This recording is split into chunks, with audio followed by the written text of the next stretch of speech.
gentle probe. Gentle probe.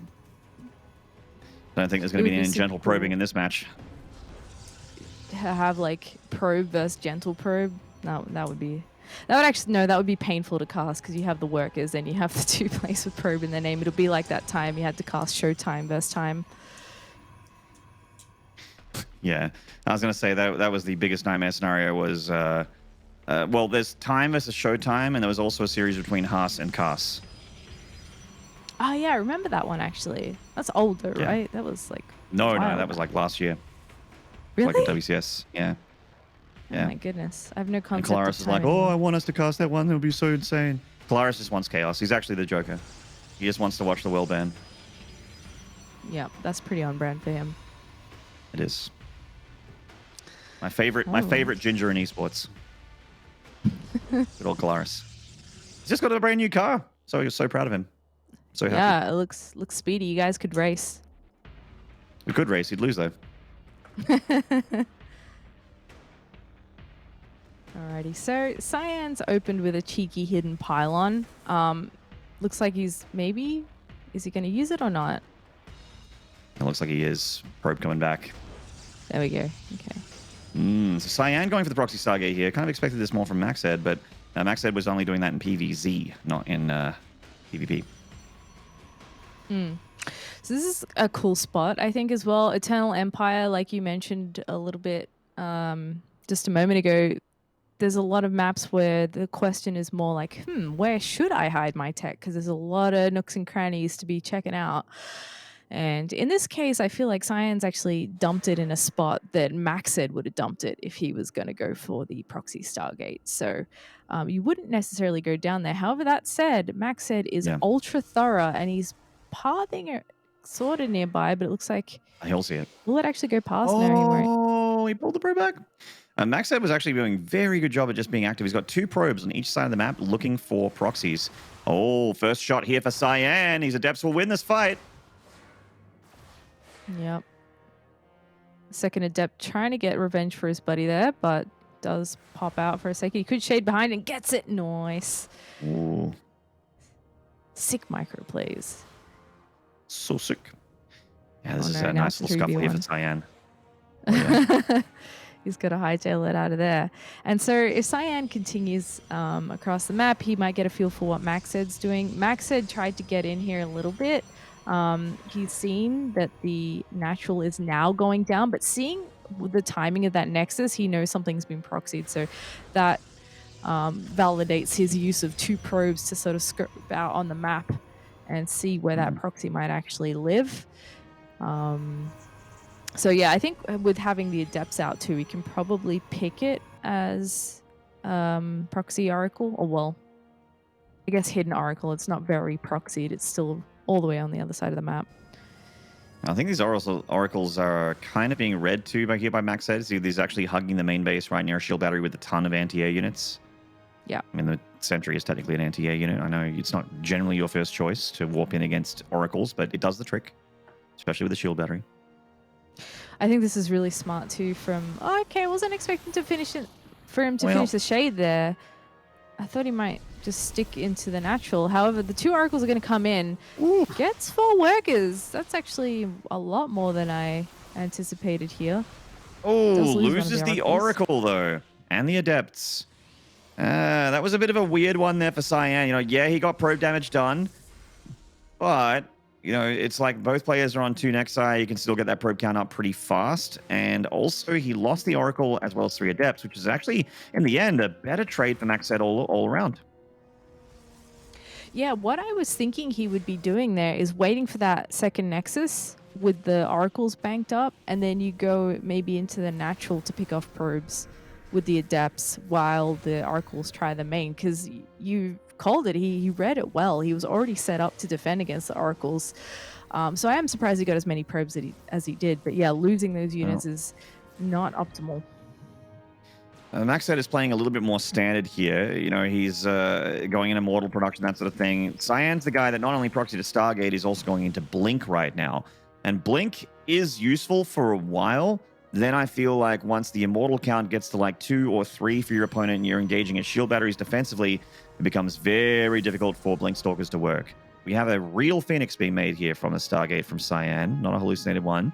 So he is, I guess, intending to use it to not only scout, but potentially also lift things up out of battles. You know, if you lift up an immortal, all of a sudden Blink Stalkers are a little bit more powerful. Yeah, you do have that small window where you've got just enough that you can actually contest that army.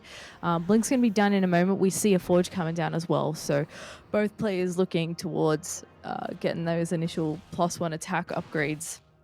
And heading into a bit of a longer game, I kind of expect MacSed might be the first one to try and venture out and take a third base here. But he should be pretty well defended. This is the style that we saw MacSed play against Firefly as well. Very calm, going into Robo, relying on the Immortals as the backbone of your army, and then maybe moving out closer to the +2 attack timing. MacSed, recall, hello. Okay. Yep, cool. Okay, not sure what happened there. Did he turn sound alerts off for a second? He's 31, Zeph. He's basically an esports dinosaur. Just give him some space. Alrighty, well, Oracle comes in here again. 4 probes have gone down. That was nice damage. Very nice damage. Total of 9 workers killed for Cyan, so he's not doing too badly there. And MacSed is quite behind on the worker count now as a result of that. Indeed.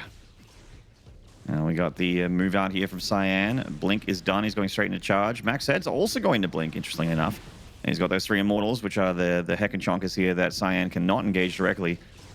I'm guessing that's why he made the Phoenix, to be able to lift up the Immortal, not plural, single Immortal, single Phoenix can only lift one thing at a time.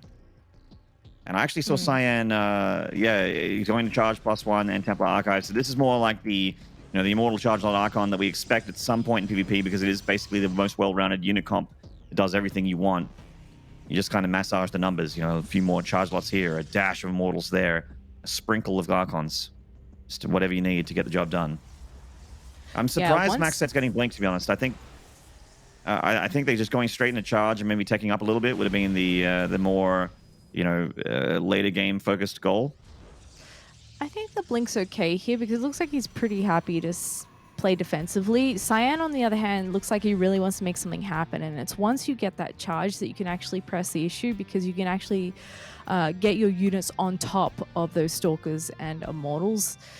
So I feel like that's a bit more of a punch that Cyan will be able to deliver. He heads straight into the +2 there as well. Still hasn't really made a move to commit to this. He's just being a huge pest, ducking in and out and trying to snipe units.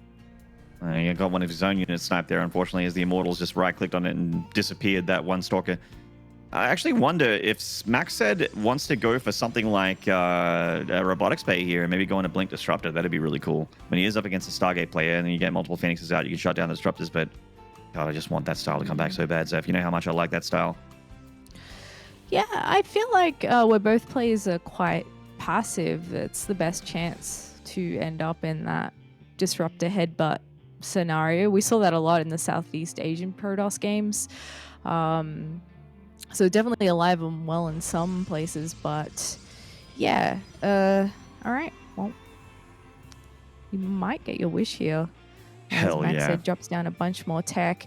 A lot of Protoss pushes at the moment are more around that +2 attack. It's almost like a ZVZ thing, right? The +2 missile is the important one.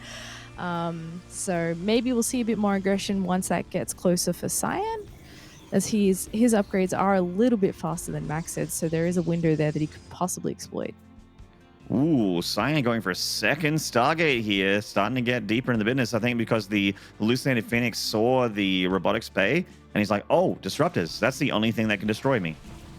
Let's prepare for them super hard by going double Stargate. I love it. Nice pick off there on the Oracle from MacSed. That's a little less vision for Cyan as he postures to maybe make something happen here. He does have a punchy army with 4 Archons. I'm not sure where the 4th one is actually sitting at the moment. But like you said, also heading into that Stargate will make things a little bit interesting as well. Now, MacSed with shield batteries, cannons, and 4 Immortals. I feel like he should be totally fine here. Immortals are good against both Stalkers and Archons, yeah. His army is still definitely better.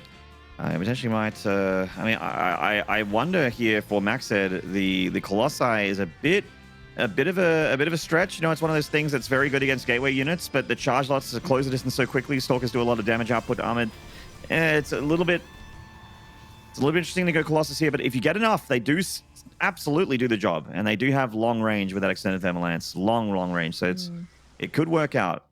I would have liked Disruptors a little bit more, but maybe that's just because he wants to kind of negate the potential of Cyan having a lot of Phoenixes.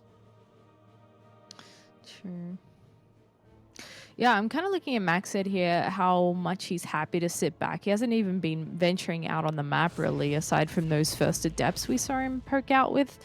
And in that time, Cyan has gotten himself a 4th base, and now he's fleshing out his own tech. He's got those Disruptors coming. He's got his own DT Shrine on the way as well. And +3 attack upgrade, Warp Prism speed, all sorts of things coming down. So MacSed also now taking a 4th base. His DT Shrine is a lot closer to finishing, so I'm keen to see how this DT versus DT works. But neither player's really been brave enough to make a big move yet. Yeah, very late game PvP at the moment. Both players being very defensive. There's been some pokes from Cyan, not so much from MacSed. Since the beginning of the game, MacSed's just been like, I'm going to chill on my side of the map. We're just chilling. He's getting multiple Stargates right now. I think that we're going to have a switch into air battle if this game goes long enough. And Cyan is starting to make Disruptors of his own. He's going to get basically everything under the sun as far as Protoss is concerned. All he needs is a Fleet Beacon and some Tempest and Carriers, and that's the kitchen sink build in PvP. I'm actually a little concerned for MacSed because there's 4 Disruptors, soon to be 6 for Cyan, and MacSed's sitting at a comfortable 0. So if now is the time that he wants to attack, he's actually the one that's stuck kind of dancing back from Cyan. And Cyan's also the one with the Warp Prism. So MacSed's attention could be split at a critical moment when he's having Disruptor shots come at him. So great scout there with the hallucination from MacSed. He is aware of the presence of that army. So he knows where he needs to be. But, oh, careful there moving out. Yeah, we got the Stalkers moving out there. A recall from MacSed. Oh, to try and deal with the DTs over here. His cannon's still alive, so he should be okay against the DTs. We've got multiple Colossi here, which have that range. The Disruptors are continuing his zone there for Cyan. He's shooting him 1 Nova at a time. All the DTs beat the Stalker at the 3rd Nexus. Cyan actually Nova'd his own Archon there. A little bit sloppily, but he is going to get that 4th base killed at least. Yep. And MacSed comes in and deals with those DTs with the entire army, but in doing so has to sacrifice that 4th base. So Cyan economically is looking great right now. And he's got a bunch of money to play with, a bunch of tech coming in, DT, Blink, and everything happening. Shields now being upgraded. And interestingly, both of them investing a bunch into Phoenix. Looks like MacSed a little bit more so at the moment. So this is getting really interesting. I think the first big battle might be pretty intense here. Cyan's still looking like he wants to be the one putting on the aggression. He's got the Disruptors to do so. One of the Disruptors got lifted up there. The Novas are firing forward, and the Novas are all connecting. Oh my god, the Archons got removed from the game completely there. Big Novas from Cyan, but not enough army supply in the end to capitalize on what remains from MacSed. The defensive Warpin's also coming in nicely there for him.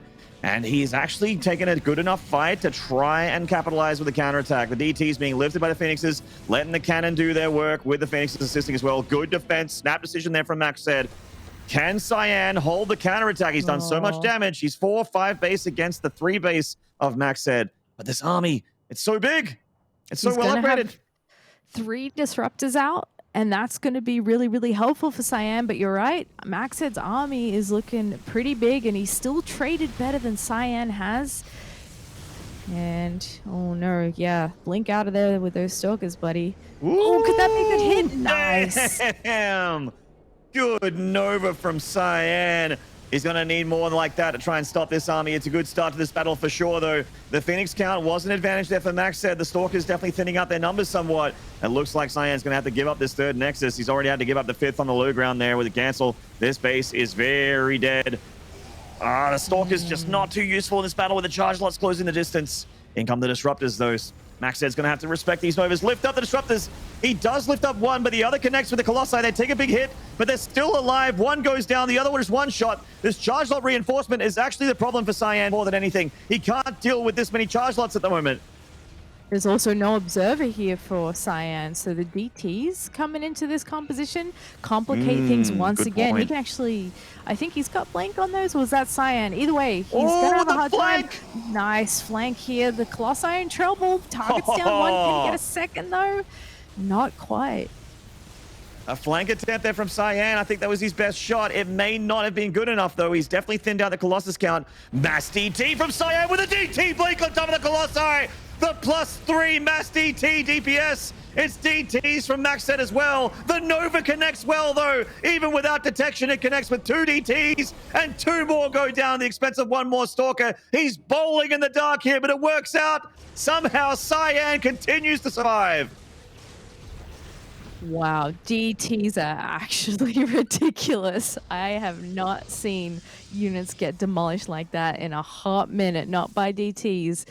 And Cyan securing himself a 4th mining base once again, the 5th one down towards the bottom center, still alive, but there's Phoenixes coming to try and change how effective that's being. Going to pick off some of the probes here. Lucky there's a cannon, so makes it a little difficult for MacSed to stay too long. And Cyan already back out on the map again, which I like, trying to find ways to do damage, anything that he can pick off.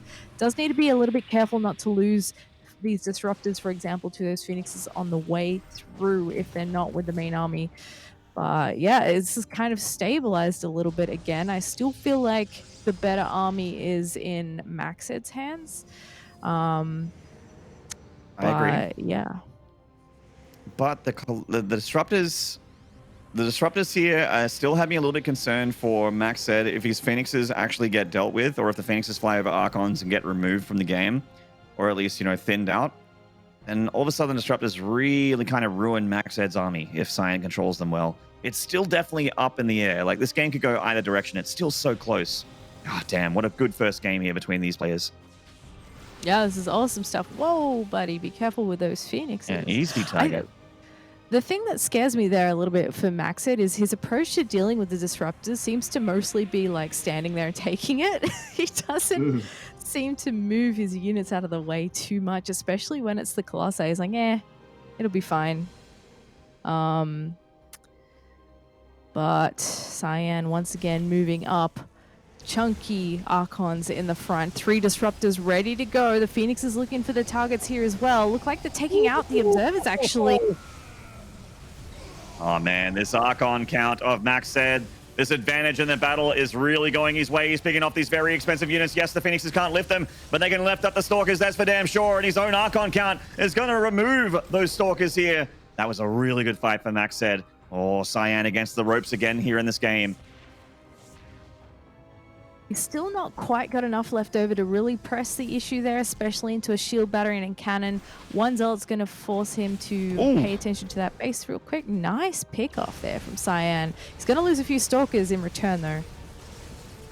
Yeah, he certainly does. That was not free there. In fact, I think the Stalkers dying there might have been more expensive than the Colossus. That one Zealot definitely put in some work. 3 probe kills. That's the one thing that Cyan definitely has on MacSed here, is just a lot more probes.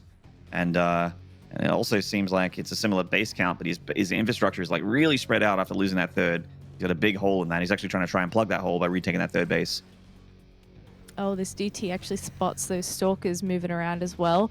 MacSed maybe wasn't paying attention, or he doesn't care because he hasn't actually reacted to this. He's still over at the other base. And so this cannon and this pylon are going to go down, and Cyan has built himself a little hole through there to come in from later. I would actually love to see him grab the Warp Prism again and put that into play, because it actually worked out pretty well. The only downside is the cannons. And again, MacSed is going to try and push in here. The recall goes down on the Nexus. I don't know about this one, MacSed. That's an overcharged shield battery right there, and pretty much the entire army of Cyan made it to the front line. These Archons getting juiced up real quick, and his Prism is once again exposed. It's going to get taken down. So no more reinforcements to this attack. MacSed will just have to make this work with what he's got. He does have a Disruptor coming in from the backside. He lost one of them here. Oh, man, the lifts. These Phoenixes continuing to be so effective for MacSed in these battles. And the Disruptor shots come out. Unfortunately, they don't connect with anything. And the DTs coming in once again are actually going to start cleaning this up. I think the observers for MacSed are all dead, and he's going to be forced to retreat right back to this base. And there's no cannon here, so there's potential for damage on that probe line if Cyan wants to swing down there. These DTs once again coming in clutch for Cyan, blinking up past those Disruption Novas and finding themselves doing insane damage. Like, the DT with +3 attack actually has an incredible DPS. I mean, a slow attack rate, but very high damage connections when they do swipe. And just an Observer finally showing up there for MacSed to be able to finally deal with these DTs. Can he keep the Nexus alive? Nope. Slashed and Blanc out of there. It's faster than the Observer. It's so annoying. This is really Cyan's strength here, being able to hit in a couple spots at once, do harassment to the work line. I mean, it's 61 probes to 39. That's pretty sick for Cyan. And he's been able to hold on to his bases, whereas MacSed hasn't really been able to push in here, and he didn't pressure them early on. So now it's kind of too late to capitalize on a more exposed third base, because there's shield batteries, there's sometimes cannons here as well. And with the DTs, he just can't quite get close enough. He's picking off a few of the DTs here on the outskirts, but I definitely can't capitalize. You know, these Archons aren't going to get the job done. His Phoenixes definitely were an advantage before. I agree with you, Zeph, that window has closed for MacSed. Cyan's superior economy is starting to really show itself. We're seeing a big income discrepancy, double the gas mining at the moment for Cyan, more than double the mineral income for Cyan as well. And it's a mirror matchup. It's the game of numbers here. They both have the exact same tools as each other, so with one player being able to make more. If Cyan can just extend this game a little bit longer and not take any damage from MacSed for a bit, he's going to have an army that will be incredibly hard for MacSed to stop. It's a bit of a shame, because I felt like MacSed has had the better army so many times in these engagements, but Cyan, with that superior economy, has just been able to replenish, to even just barely hold on by warping in X amount of DTs. And really, eventually, if they keep butting heads like that, MacSed isn't going to be able to come up with an army. Again, the Stalkers moved in here, and they're able to snipe off some key units, starting to get into those Phoenixes a little bit as well. Yeah, getting the Phoenix count is quite nice. You know, that has been basically the advantage for MacSed for the past few minutes, right? You know, those Phoenixes, the air in general, the air dominance has been all MacSed. You thin out those Phoenixes, all of a sudden you got the same army as the other guy compositionally, and you just have more of it. Well, that's cash money right there for Cyan. At the moment, we're seeing that lead really stretch up here. He's got a 20 supply lead at the moment. It's looking good for Cyan. Picking off Observers as well. Once again, DT's on the menu. I feel like he's coming back in a big way. The more he adds to this army, the better he's going to go in these little skirmishes. The only concerning thing for Cyan might be those disruptors that are being produced again, because like we saw, that really changed the tide of the battle when MacSed was the aggressor on the other side of the map. So got to be a little bit careful with dodging those, especially when you've got like 10 zealots as your front line. That can evaporate really quickly and put you into trouble. However, look at this surround.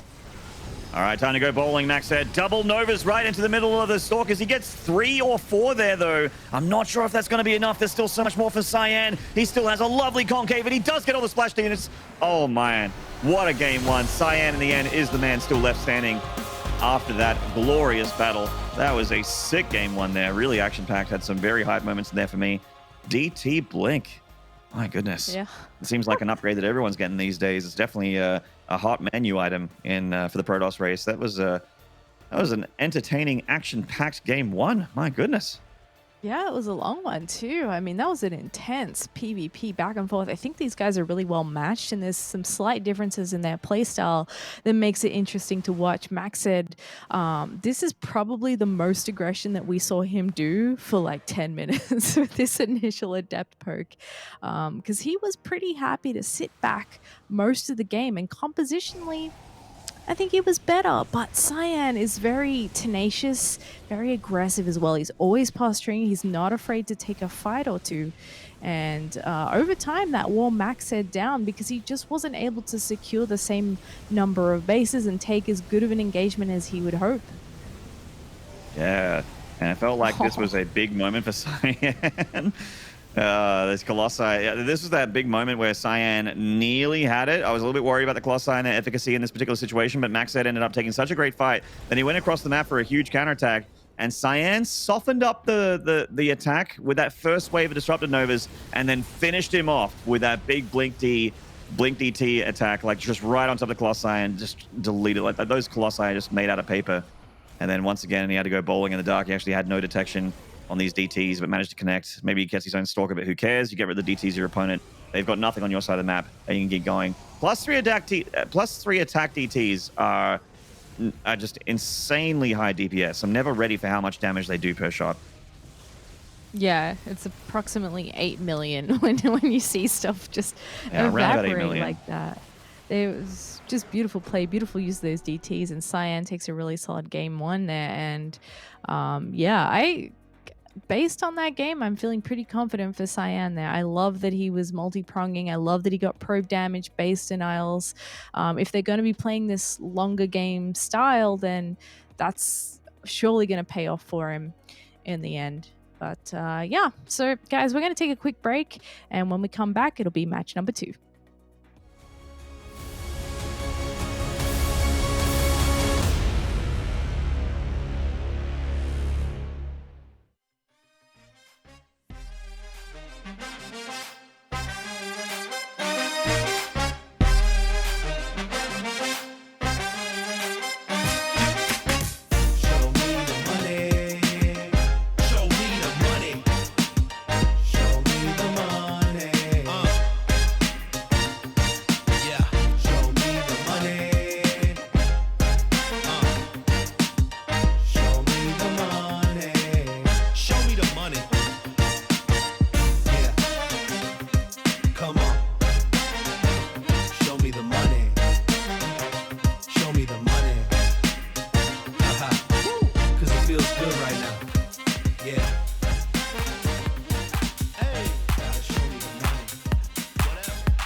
Wasn't looking for love tonight. Wasn't looking for love tonight.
G'day, StarCraft fans. Welcome back to the Chinese main event here for DreamHack Summer.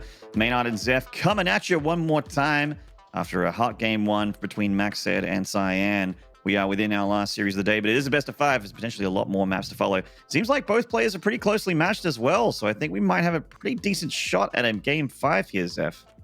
Yeah. I wouldn't be surprised to see it, and obviously we'd be pumped for that since it's a short night. Only the 2 best of 5s happening today, so yeah, we like maximum matches. We got 4 out of 5 from Time and Silky, so we're looking for that 5 out of 5 hitter. However, I don't know, can we make it to 5? I'm sure we can, but I'm very convinced by Cyan right now. I felt like that was a really good game for him. It did feel like you know, I feel like the sign of the better player starts to come out when the game gets a little bit longer. And it felt like it did start to really go Cyan's way. Like he was making good decision after good decision and just getting, you know, good fight after good fight. But he did have that economy to back him up. So he could have made some mistakes there, as MacSed really couldn't afford to lose anything. So I don't know, man. I'm not sure if I say that game is like a huge indicator of how stronger Cyan is than MacSed. But just because of how close the early to mid game was. But, you know, you may be right. You may be right. Let's see. Let's get into game 2 and unravel this mystery together. Let's do it. Hopping into Evdream. And in the top right, spawning in the blue, this is MacSed.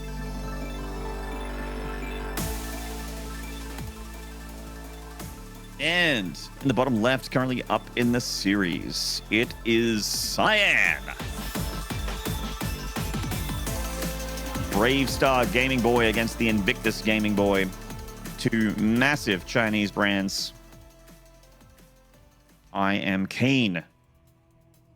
Kane Bane. I'm a Kane Bane. Keener than mustard.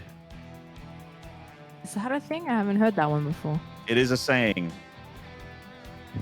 If anyone's sitting there going, what did he just say? That doesn't make sense. Google it. It exists. I've heard cut the mustard, but not keener than mustard. Keener than mustard definitely exists. Actually, you know what? You're making me double take. Making you doubt yourself. Oh, I found it. As keen as mustard, phrases.org.uk. So it's probably just a UK Commonwealth kind of thing. A lot of European viewers right now and American viewers right now will be like, all right, this guy's actually just like, you know, who actually let this guy get onto this broadcast? What soup kitchen did they find him from? I don't know, man. Maybe I'm the dumb one. I never heard it. Maybe. I don't want to say that though. Zev, you're too perfect. You're not the dumb one. Wow, it's almost certainly the guy with. It's almost certainly the guy with the beard and the weird hair. Weird hair. Yeah, the weird hair. It's like, all right, the '90s cold and they want their hairstyle back, Maynard. It's 2020. You know what I mean? Never. What if I cut it? What if I cut it tomorrow? False. No. Not allowed. I'm not sure if I'm keen on this pause either. Yeah, as much as my haircut, I'm not super down with it. I mean, I thought we'd establish that though by the amount of times that your subs have offered to how much money for you to cut off your dreads or something. Yeah, no, I'll cut my hair if I get $500,000. $500,000. That's actually lower than I thought you would put it at. $510,000 is the price. I'll shave my head for $510,000. Get saving, nerds. Because you know what's really hilarious about that? I get $510,000 and in a year my hair comes back. True. Do you reckon if you ever cut it, you would like re-dread it again? I don't know. See how I feel. Yeah. Cool. I used to be very like with the with the hair thing. I used to always do wild things to my hair, so it was sort of like, oh, I feel like doing this today, and then all of a sudden I just cut it. But with the dreads, I like them so much that I never felt that inclination. I was just like, oh, I like this style. It looks different. I don't like fitting in with other people. I like to, you know, try and not be a normie. Yeah, us non-conformists like to not conform. Yeah, I'm just trying to be a non-conformist, Keeps you know, cool. with my... I just like to wear my Doc Martens and my trench coats, go to industrial clubs, beat poetry, you know, slam poetry. Alrighty. Well, we have some developments in this game. I'm not sure what that pause was about, but we're all good now. Cyan doing a similar move to what we saw in the previous game and just stashing a pylon at the bottom of the map. MacSed once again being pretty thorough with the scouting. I think he's just going to miss it again, unfortunately. But there's no building there this time. It's just a pylon out in the middle of nowhere. And this is something you can do to just throw off your opponent because proxies are so common. MacSed was so close to scouting that proxy pylon, by the way. He was, you know, it's to try and get in your opponent's head. You're like, oh, you're going to get into my main and you're not going to see that second pylon. Oh, what's happening? And it's like, it's still not really proxied. The mana pylon from Cyan did slow down the natural nexus of MacSed, but because he opened for multiple sentries, he's looking to expand anyway. But we're seeing a War Prism from Cyan from MacSed very quickly here. See what he does with that. Yeah, I have seen, I don't know if it was MacSed that came in and just used the first few units to harass with the Warp Prism. Usually with an early Warp Prism, I'd expect to see, maybe quick Immortals and go for a push or something. But Cyan's actually going to harass here with the first 4 Stalkers. Now, seeing that number of Stalkers, you can probably breathe a little easier and be like, oh, it's probably not Stargate happening here. And he's got enough of his own units to deal with that as well. MacSed still seems to be playing it a little safe here. He's not entirely sure what he's up against yet. So this Warp Prism will also give him the ability to actually get in there and see what's going on. Now, it does have to be a little bit careful because Cyan is well aware that this is coming, right? So he's got units in position. Yep, it certainly does. He saw the prism actually with these attacking stalkers. He shot at it and it looks like it's actually caught out in the map at the moment. So the prism does get picked off. He actually killed the prism south. Oh, no. Well, that's suboptimal. And Cyan is still rolling around with these stalkers on the map. He's got 6 of them and heading towards a forge. Now, he did go for that quick blink, so there is a window here for him to pressure. He can get the +1 behind this. MacSed is just now getting Mortals, but he doesn't have a whole lot of mobility. He should have 2 by the time this actually hits, but those are the things that Cyan's going to be targeting. Very similar to last game, I am liking MacSed's army more, but you're right. A lot of Blink Stalkers blinking on top of the Immortal and picking it off, all of a sudden things can look very different. If you have enough adepts between the Stalkers and the Immortals absolutely win this fight. It's 2 Immortals now for MacSed, by the way. The second one just popped, and that is a big difference. Twice the Immortals, in fact, is the actual difference. And I think maybe now, oh, is he going to, yeah, no. Would he go up into the main? All right. Well, yeah. I guess he can just blink out again. I just feel not great about him taking this fight, but also he's got to kind of muscle his way through here. The Immortal already taking heavy damage on the front there, and he doesn't have a way to micro it because there's no prism. That is true. I think it is more important to build Immortals than a Warp Prism right now, though. That the 2 Immortals is very, very important. Ooh, the Probes getting into assist here on their Stalkers. They still have the blink ability, but they're kind of just dying here. 7 Probes do die, but losing all those Stalkers and the Adept back at the low ground was pretty expensive for Cyan. I think he can afford to do it because he just has that much more mining. But, I mean, his army, once again, this feels like game 1 kind of, where he did a big blow to MacSed. But MacSed, once again, with a better army, is going to try and counterattack, and it looks very rough for Cyan. This time, Cyan doesn't have Blink DTs. He doesn't have Disruptors. No, he's trying to get his own Immortals. He's got 3 shield batteries coming down, which I really like. He's absolutely going to need those.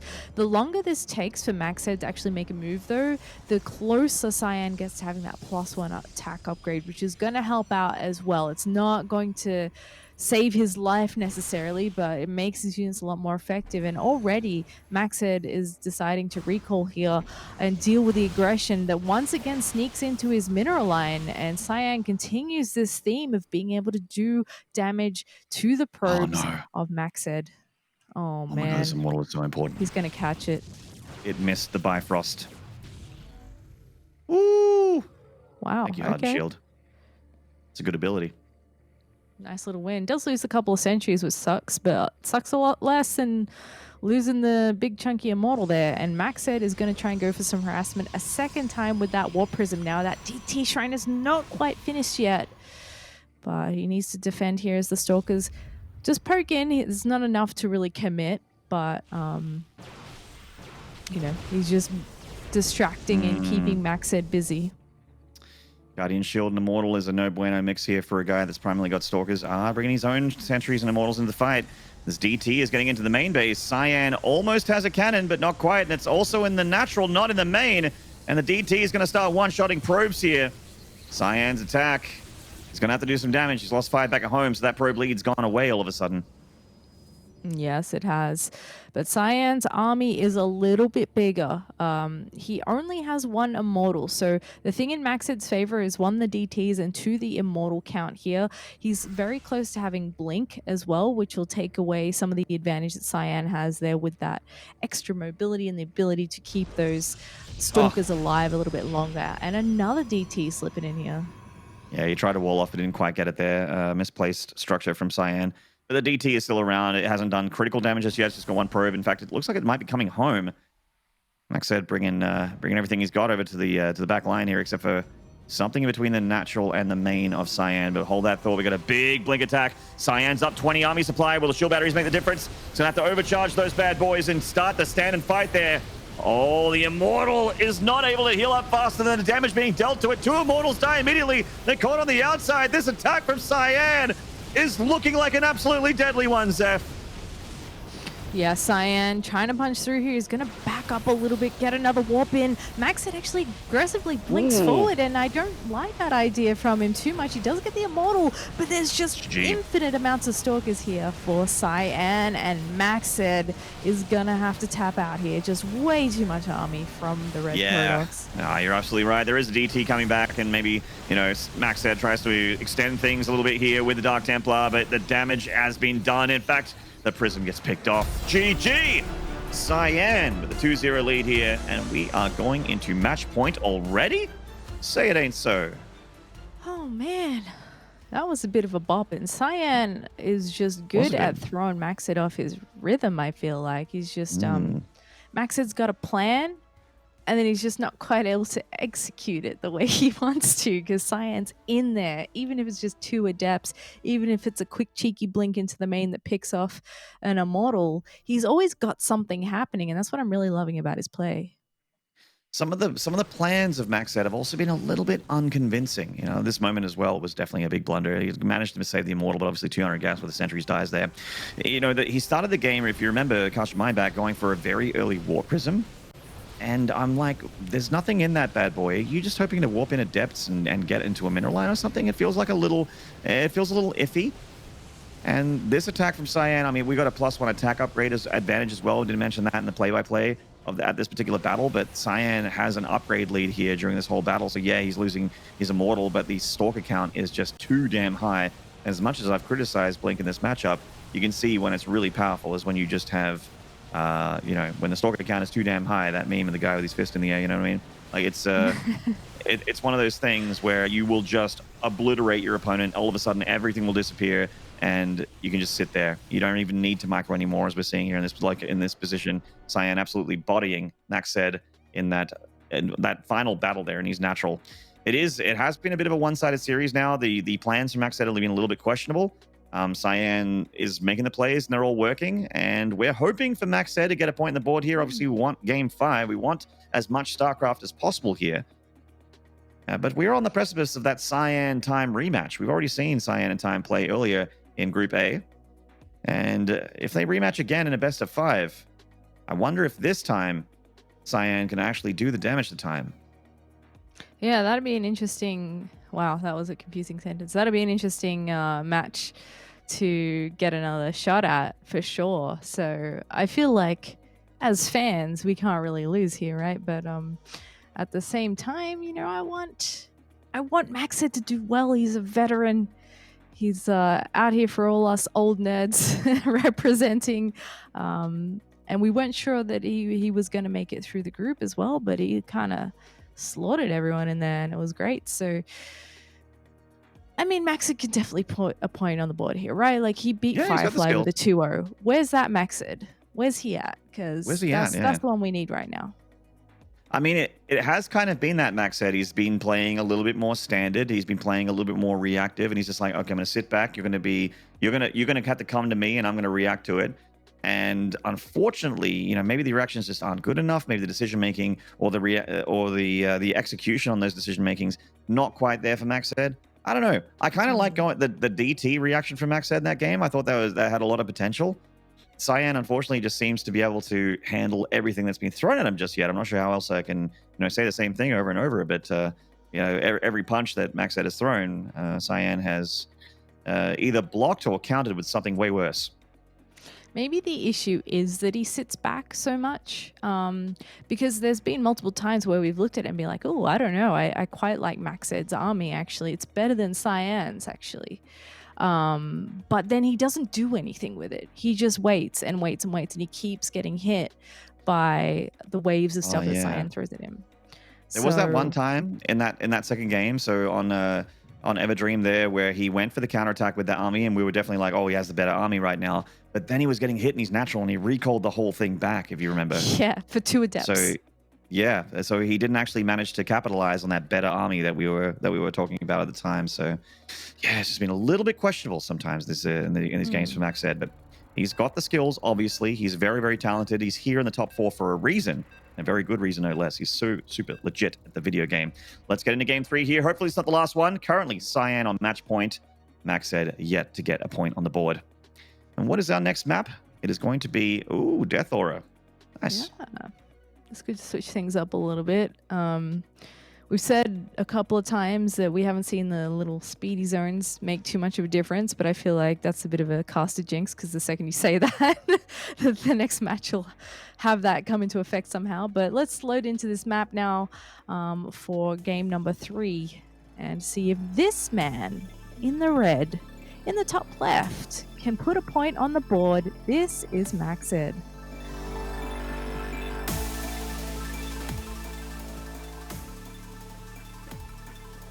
And in the bottom right here on match point, he's looking so damn fine here in this best of 5. Can he close it out in a clean sweep? He is Cyan.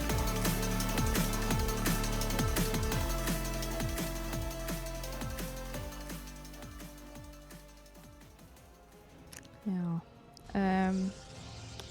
I guess you have a few spots to hide a pylon on this map as well. I'm wondering if Cyan's going to stick to that theme of at least hiding the pylon out there, because maybe that's something that's playing into MacSed's want to stay home all the time and just wait and react to what his opponent's doing, because proxies are actually really, really hard to defend in PvP. It looks straightforward to us, but you know, sometimes if you're just out of position for even a second, you can have way too much damage done to you. Maybe you forget to get the shield battery, or it's a little late. You know, all those things can have a big impact on your success in the game. Quite right. Feels like there's a lot of things in each matchup, particularly in this RTS, where, you know, because battles can end so quickly, units actually die in this game, unlike Warcraft 3, and the units move a lot faster and more like fluidly, unlike Brood War. A battle can just end within a second. There's a lot of units that can do that, like a Widowmine, Banelings on the Zerg side, the Disruptor on the Protoss side, things like Charge Lot Run-Bys, Ling Run-Bys, a Medevac of Marines. Each one of those things can kind of just end the game if you don't see it coming. So you're absolutely right in that regard. In PvP, there are so many things that if you're not ready for it, you can just die. I'm talking like 2 Adepts in a Mineral Line. That's 6 to 12 probes right there. Sorry, I'm saying how much 2 Adepts can get done. A DT that you're not ready for, damn. Goodbye Mineral Line. That's also pretty rough to come back from. A big Disruptor here that you're not ready for, or just Disrupt a flank even, you know, going up the high ground. Oh, damn, there's the Nova. Goodbye army, and goodbye game. So you gotta really be on your toes in this matchup, as it feels like there's just, particularly in PvP, so many ways to just end the game. Yep, that's absolutely right. And this probe MacSed is going to head out here. Did get to confirm the expansion, but things look pretty normal there. MacSed actually taking a page out of Cyan's book and hiding the pylon this time. And maybe with these adepts for Cyan, if he pokes out towards that natural and he sees, okay, still no Nexus, he's going to be like, hold up. Where's your tech at? Hold up. Yeah, it is a question that's definitely entering his brain right now. I can guarantee you that. Sliding through the grooves in his brain. This is the Adept Shades here, just gut checking MacSed at the moment, making sure he's got a probe on that high ground, which he does. No real damage, and a little bit of scout off. You know, seeing that natural is also nice. Is on the other side of the map. Cyan has not dropped his Nexus just yet. Wait, what's he done with his money? Oh, there's a third What has he done gate. with his money? Okay. Yes. Right. That makes sense. I was like, wait, he hasn't spent his money? Yeah. Third gate coming out and said now he's going to expand. But that means, of course, with 3 gates versus 2, you are going to have a few more units out here much earlier. And we also have that pylon dropped pretty close to the potential third base location. The shield battery only just now coming down for MacSed. And man, it kind of would have been nice to have that a little earlier against this build. Yeah, this is going to be some pressure from Cyan on the natural of MacSed. It's not like a super all-in because he's expanding behind it. He's still probing. But it's like, I'm going to have more units than you, and you will have to use all of your defensive tools to not die here. You have less production, you have a Stargate, and your Stargate units are not going to be at home. So let's go. Let's fight. Yeah, let's do it. Getting a robo behind this as well so he can transition immediately into some more useful tech after this. Oh, look at that. Oh, that's a bit of a miscontrol there from Cyan. Looks like the Adepts actually joined in with the Stalkers. He recalls the Stalkers into the natural. A nice move there from MacSed. Will it make a difference, though? That Oracle is slowly getting probes. The Adepts of Cyan were eventually getting into that probe line. Oh, man, Cyan's actually losing a ton of probes back at home. Oh, that Oracle's starting to cut through that shield battery energy. And he's holding on the front line here as well. MacSed looking all right at the moment. Yes, Cyan doing his best to get some target fire here, but MacSed holds quite convincingly. Had to pull the probes for a second there, but now these units are actually going down for Cyan as well. So MacSed could actually go for a counter blow against this and continue pushing across the map. Could counter Zeph, but I feel like MacSed actually just won the game. I would not be surprised, honestly, if Cyan just tapped out right now. Like, he is in a very, very terrible spot. He's down 9 workers. The Oracle even coming back and finishing off that low hit point Stalker. Nice move there from MacSed. Yeah, his lead is bigger and bigger now. Obviously, he doesn't want to throw it away by losing this entire army. All right, well, yeah. MacSed is dropping a pile on the front here, so he's definitely flirting with the idea of committing. Well, behind this is actually getting Blink and continuing to make probes. So by popping the pylon down there and then canceling it, he scares Cyan for a little bit, and Cyan kind of goes panic mode, tries to make some more units. You're kind of throwing him off balance there a little bit. He has gone back to making probes himself now. Did he end up finishing? Yeah, he got the robo, so he does have the potential to make immortals in a little bit as well, but he needs to get some money, man. He's still 10 or 11 probes down. Game is going to just calm down a little bit here. Cyan, as we said, is pretty far behind. 10 workers down. His army's not looking great. You know, he doesn't have the advantage of immortals here or some kind of Templar tech. He's actually still playing catch up in every single regard. MacSed has this game by the short hairs. He's got it by the ropes, so he's looking very, very good at the moment.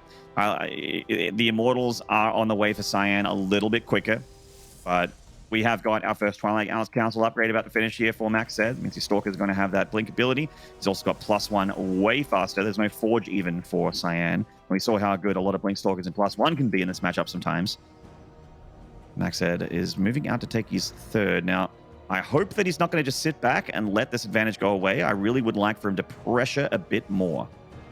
Just get out there on the map, maybe throw in that War Prism and just mass some Stalkers on this nerd. Yeah, it's going to be a bit of a lead for MacSed, kind of no matter what he does at the moment. Getting the third base is just going to extend that. Getting the +1, having the blink. I feel like the next battle for Cyan, whenever it comes, is just going to feel a little bit impossible because he's just struggling to catch up. It's kind of like one of those times where you're like, one behind Dark Shrine, but he doesn't even have the money for that, really. Not necessarily the time, but I like that he's sitting back here getting the immortals, getting a Warp Prism in as well. So we've praised Cyan for his harassment in the last couple of games. Maybe that's a way to get back into this, but he may have a force from MacSed to contend with. Yeah, he's also got the ability to overcharge shield batteries as well. The MacSed macro machine is starting to finally show fruit. He's dropping a lot more gateways here. He'll be able to outproduce Cyan shortly. Stalker's coming forward. Stay Sword actually gets picked off, so it's not going to be a discerning factor here in this fight. Cyan, a good hold so far. Historically in this matchup, you know, Cyan has been winning fights more often than not against MacSed, except for that beginning of this game when MacSed found himself in a lovely advantage. And can Cyan take good fight after good fight, trade well enough to even out the playing field a little bit? I mean, he has these 2 immortals. They are definitely very deadly. And once again, no upgrades, no Forge, no nothing yet for Cyan just yet. Big warp in on the north side there as well, as this army for MacSed sort of keeps taking small skirmishes, then blinking back out of the way. He could maybe get stuck between these 2 forces, but I still think that MacSed's got plenty to work with here. He's almost got charge as well, and charge definitely helps when dealing with this sort of army. Absolutely.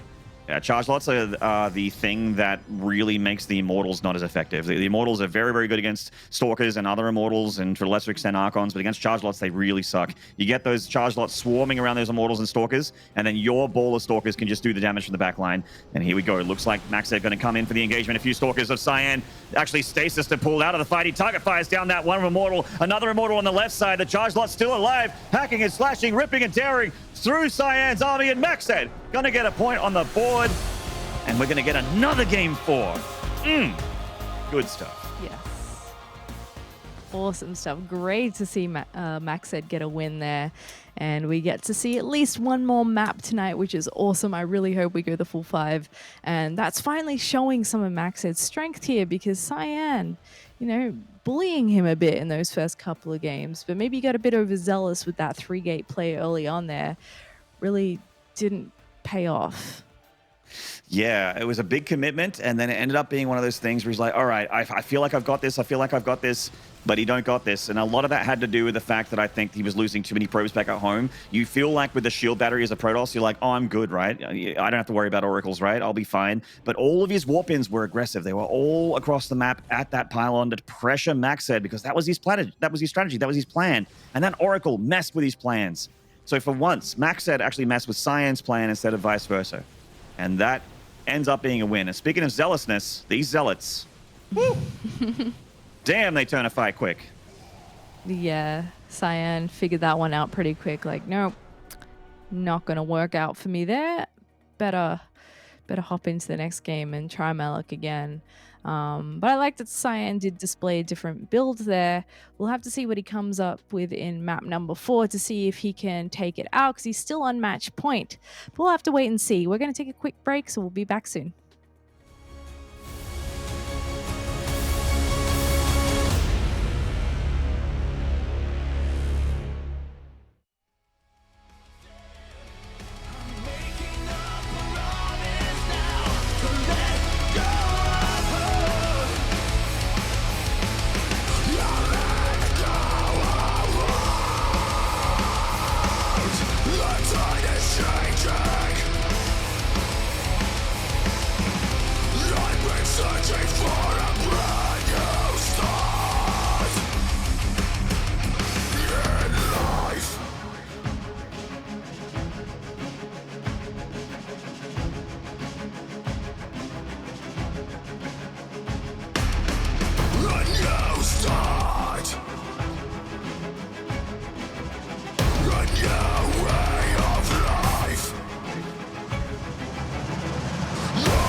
Wasting time in God eternity. This is my time for change. I've been searching for something new. I'm making up a brand new start, 'cause this ain't worth it. I'm making up a promise now to let go of her.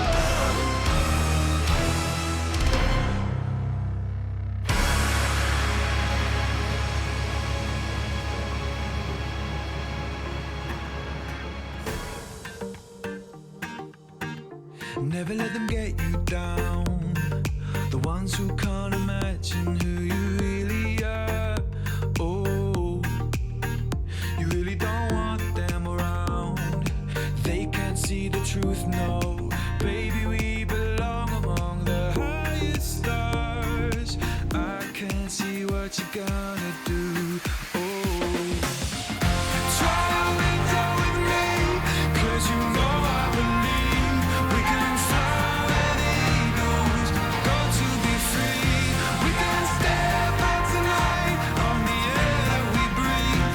We can fly where the eagles go to be free. Never gonna let you go.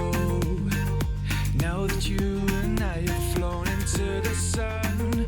Oh, we're bathing in the afterglow. Here we are together on the journey of our lives.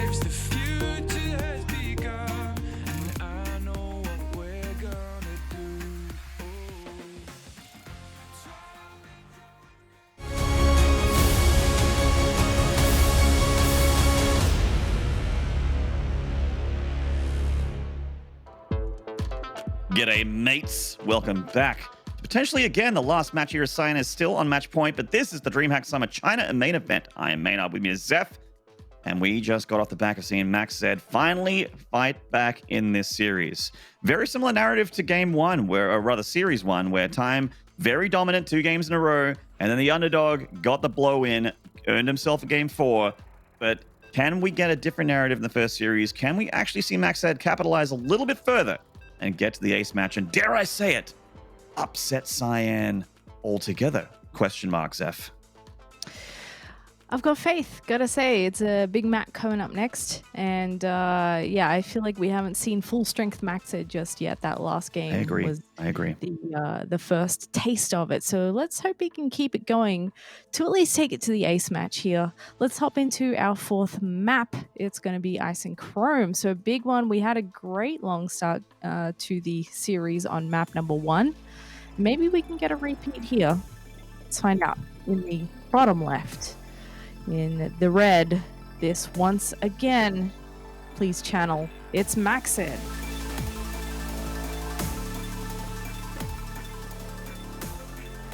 And in the North spawn here, still on match point, it's Brave Star Gaming, Cyan. Now, Zeph, I don't want to be one of those weird people that say that colors matter, but do colors matter? Because Cyan was red for the first 2 games. Then he switches to blue, because I remember the only reason I remember this is because I'm like, oh, his name's Cyan, but he's not actually blue. He's actually red. Now he is blue. Do colors matter? DAE colors matter in StarCraft 2? Discuss. Maybe it does. I know there's a lot of players that get really rustled if they don't get to play their color. It's like that's definitely true. Like a luck thing or a superstition. You know how like some quote unquote real sports players have like a little ritual about like how they tie their laces or something before a main event. That's kind of like the equivalent in StarCraft. Yeah, like Zest always plays pink. Certain Terrans always play purple. Stuff like that. Yeah. Ooh, I do believe this is a proxy Stargate, Zeph.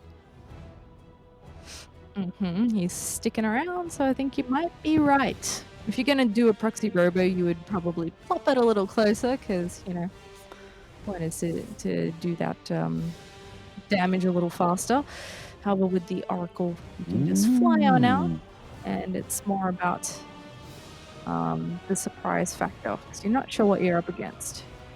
At the moment, it's just the bamboozle pylon, try and force Cyan to freak out a little bit, but Cyan's still continuing with his plan. 2 adepts at the moment. I mean, you don't really need to immediately go into something defensive right now and completely abandon ship with your plan. He's actually going 2 adepts. Oh, that is a quick robo in the main base here of Cyan. Oh, MacSed's going to get the main. Oh, he doesn't see it, though. He drops the pylon and the probe dies to the adepts. Oh, very nicely done for Cyan. Excuse me. This is kind of more like what we saw MacSed try to do in game number 2, where he made the robo, went straight for the warp prism and headed across the map, and then he lost it. So we never really got to see what he intended with that there. So hopefully Cyan, we'll see if he goes for a warp prism. Maybe he could just be immortal and go for an attack straight up as well. But he's getting a good scout off over here. Prism? Oh, nice. Yeah, Prism would make more sense to me on this map because it's so big. And also just the fact that, like, if you rush an immortal out quickly, that thing needs to walk across, like the large map. And rallying that mortal across is just a little bit of a stretch. Like, it doesn't seem like it's going to work out. But going for a prism, I mean, you can just load that thing up with a couple of depths, ferry it into the main base. Kind of similar to what MacSed's plan was on Eternal Empire, I think. I don't know which map that was. It might have been game 2. Everdream, right. Yeah, game 2. Yeah. So this is really nice because Cyan's style so far has found great success in being able to hinder the economy of MacSed to the point that even if he's taking worse fights on paper, he's just got more money to play with. And this is how it starts, just by utilizing those initial few units in the early game and keeping up that pressure throughout. Now, this is actually a nice pylon placement for MacSed now because he's going to see that. Yep. Yeah, Cyan just unloads here, respecting the fact that MacSed is going to see that prism. So he's just like, all right, fair enough. You know, I've gone past the pylon. You know, he's just going, yeah, okay. You know, I'm not going to get complaining. I'm going to complain about it. I'm not going to try and make something happen when it's unlikely to happen now. So he's going to pick up that pylon, which is also nice. Just denying a little bit of map control here for MacSed, just ever so slightly. That prism's getting forced back. It is a fake Phoenix, so he should come back and grab these adepts. Otherwise, they will die to the Stalkers. And, oh, missed that one adept. And now the Stalkers are zoning. Well, now the adepts die. Ooh, do they, though? Oh. Plot twist. Found that range. Plot twist. Act 3. Did not see that coming. And now we do have that immortal production. Nice scout from MacSed, though. Gets a full circuit of the main base and sees what he's up against. Back at home for MacSed, he's once again opted to go straight into that Blink +1 opener. Pretty popular at the moment as well, and does give you an opportunity to do a bit of that sort of stalker poking and harassment that we've seen Cyan do a little bit. But also not bad if your opponent's planning to move out and attack you. You've got to have something to work with here. And Cyan's going to have the Immortal on his side.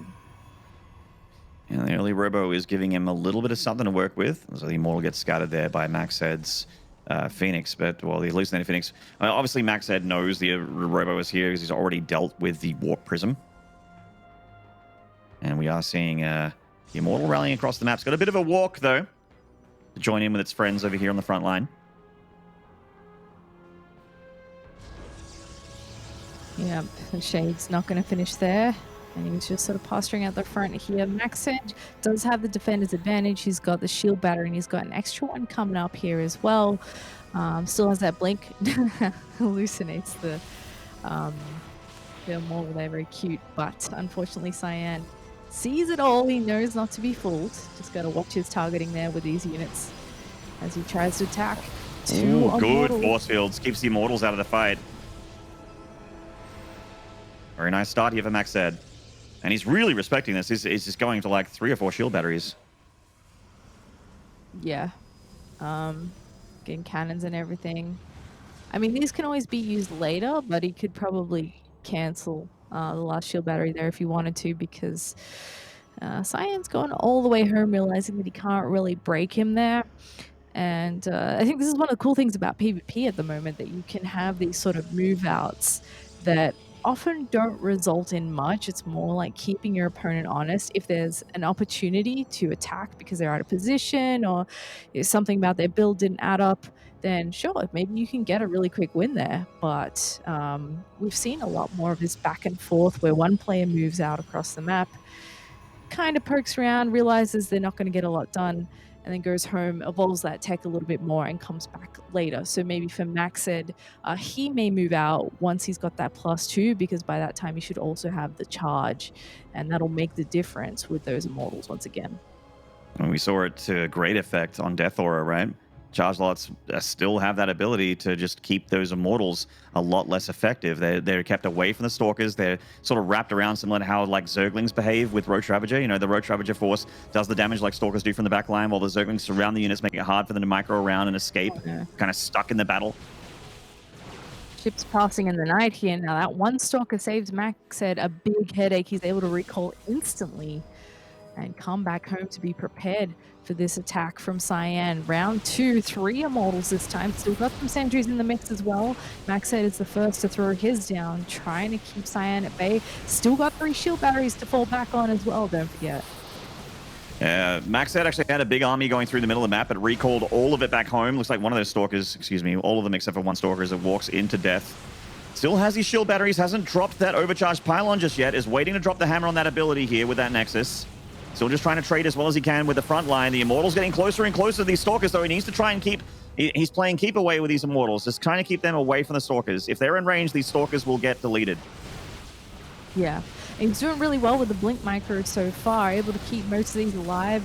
Trying to press the issue a little bit here himself and force Cyan to back up. Cyan still has the bigger army supply, but it's so hard to attack into this fortified position. MacSed got a pretty good arc here as well, and it looks like finally starting to see these guys trade some blows of the sentry. Energy gets used up, and the Immortal for MacSed gets targeted down very quickly here. Supply in the terms of the army evening up a lot here, though. Those Immortals are going to make a huge difference if they can keep getting good shots off. What's also making a difference here is that MacSed's got +2 attack over the +1 of Cyan, so he's got a little bit more bite to the army when he does shoot. You know, the Stalkers are weird; they kind of counter each other, right? Like they're both armored, they both do -2 armored. Oh, and they come! Big blink there from MacSed. He's had enough. He wants that Prism. He wants these Immortals. He's got his own Immortal in the fight. He's getting closer and closer, but he did lose quite a few Stalkers here. Can he actually clean this up? Is he overextending? The blink forward. He picks the Immortals up, grabs the Prism. MacSed has done it. He holds one more time and finds himself in a really dominant position on the cusp of getting himself to the ace match.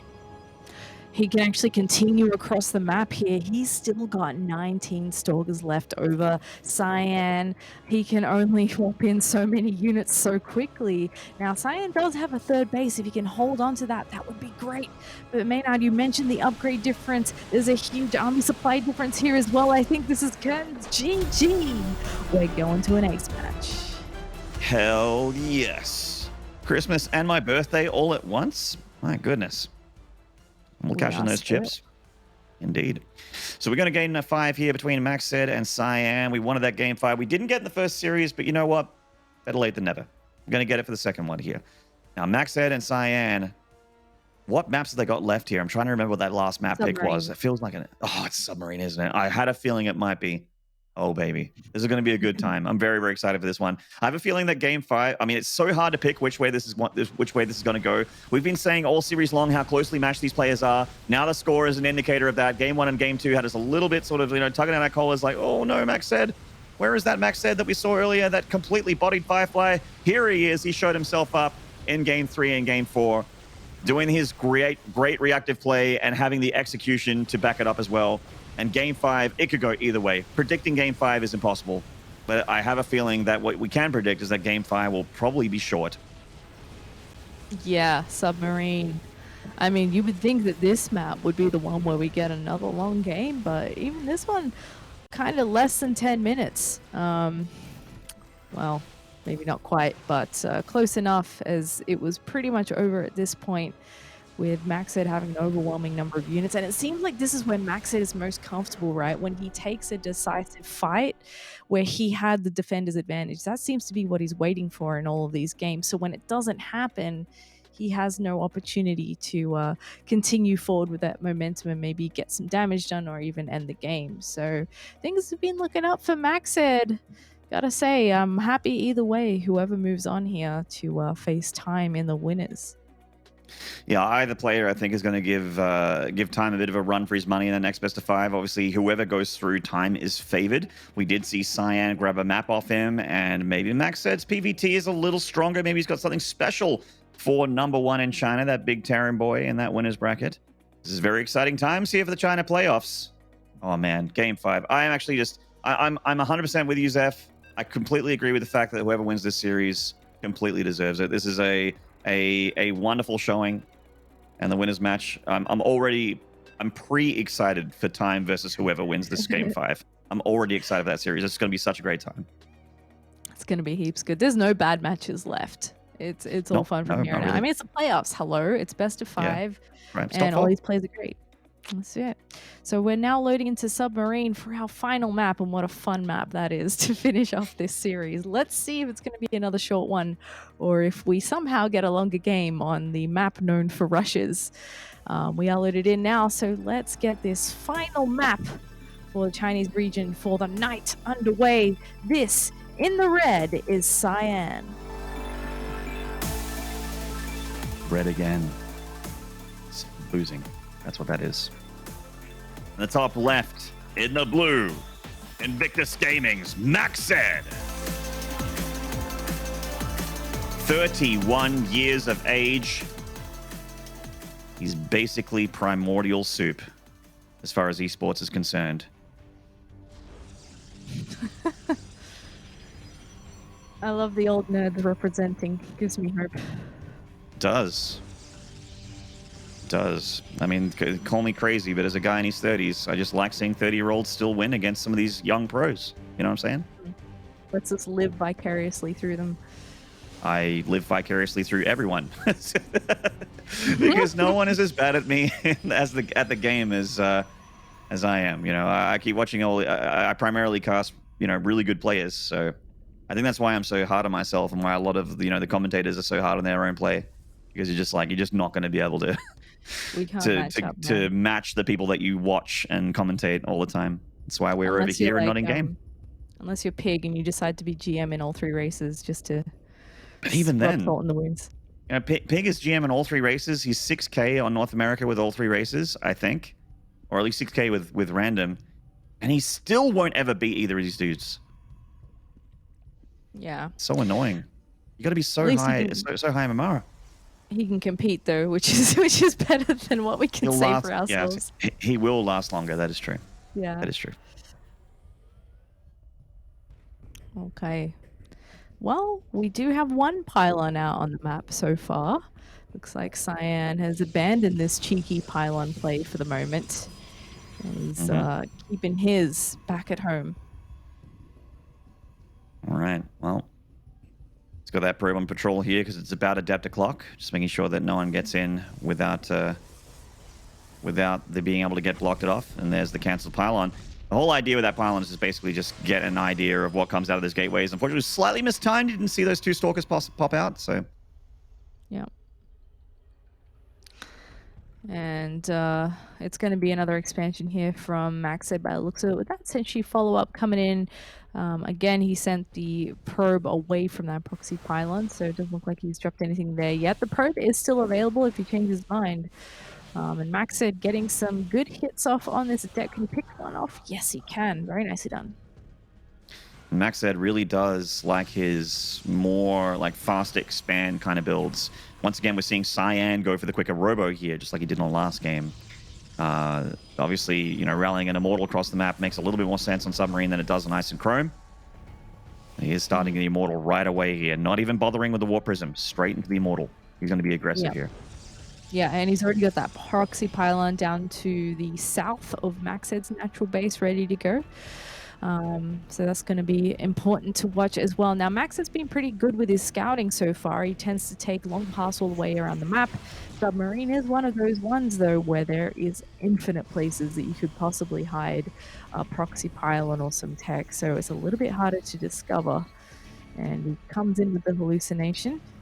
That'll be some very important information there. Did he actually see the Immortal? I don't think he saw the Immortal, but he, you know, seeing the Robo this early, it isn't made so you can get an observer and scout your opponent really safely. It is made to be aggressive in some respect. So he doesn't know if this is, hey, that's yours, stop that. He doesn't know if this is an Immortal or if it's a Prism. Of course, we know that it's both, with the Prism coming a little bit later. So out comes this push from Cyan that we saw coming. A hallucinated Immortal here from MacSed. He's puffing out his peacock feathers, going, "Oh, I'm a big scary bird. Can't attack me." Unfortunately, it's just feathers, Zeph. Yeah.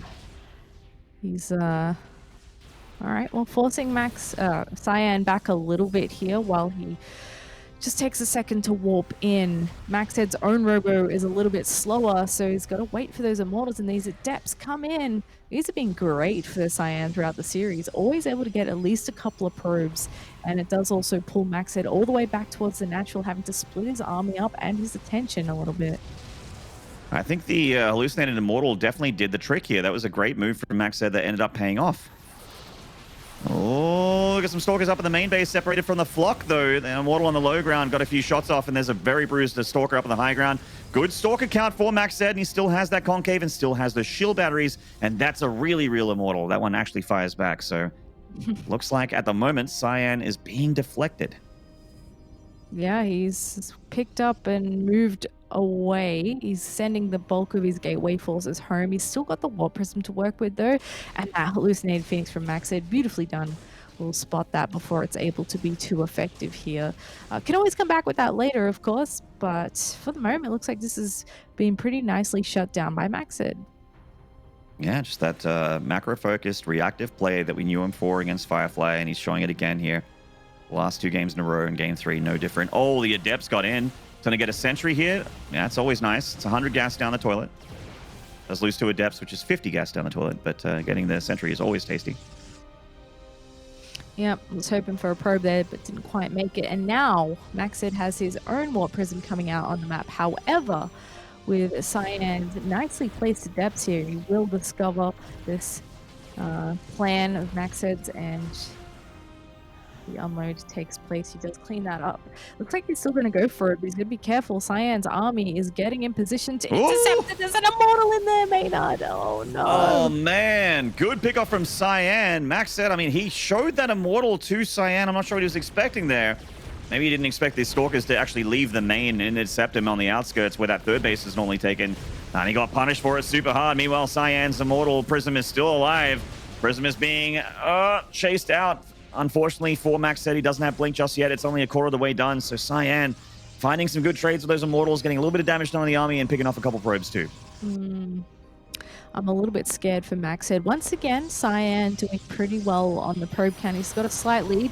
That might extend a little bit here if he can target down some probes before being taken out. He gets 3, maybe 4. There we go. Oh man, this is starting to slip out of MacSed's grip here a little bit. He's been slipping since that Prism got dropped, and he is taking more and more probe damage. And at the moment, the army supply of Cyan is really getting beastly. And I love the decision to go for Resonating Glaive Adepts here and do some of his own probe damage with his Adepts. But Resonating Glaive Adepts, you start spamming tons of Adepts. And similar to charge lots, the Immortals all of a sudden aren't that effective, and you can just swarm the shades of Adepts between the main, between the natural, even just shave off half of them into the main while the rest of them are there fighting in front of your Immortals, and make a very awkward battle for your opponent. MacSed absolutely on the back foot at the moment. I think he's looking a bit dead, actually. He's got 4 Immortals coming towards him, plus the Glaive Adepts that you were just talking about. And I mean, the army supply describes that pretty well for us right there as well. MacSed is continuing this harassment with 2 Adepts at a time, and I really like that because that might be a way back into this game if he can hold on. But holding on is going to be so difficult. He's trying to get disruptors, but that's the way here come the shades. Oh no, those Adept shades, I think they might finish here, Zeph. They're going into the main base. That leaves the Disruptor and over the front line. Prism actually not utilized, so he loses 2 Stalkers. But the Adepts are in the middle line with Resonating Glaives, just eliminating all of these probes. And they're on some of the production as well. They're shading down to low ground to assist. Gonna take all the fire away from those Immortals. Meanwhile, the backline of Immortals for Cyan are powering through. They're still alive. MacSed's defenses are crumbling. Cyan is rolling through the natural. Out comes the Disruptor Nova. He only connects with 1 Adept. That's not going to be good enough. Oh man, I think that MacSed might have to roll over here, Zeph. Cyan looking so strong right now. He's still got 3 Immortals on the front lines there, and the Adepts shade in again. They can shade on top of this army if they want and target down that Disruptor. The lifeline for MacSed, it does go down. The probes now forced to fight as well. And MacSed, after a well-fought series, has to tap out.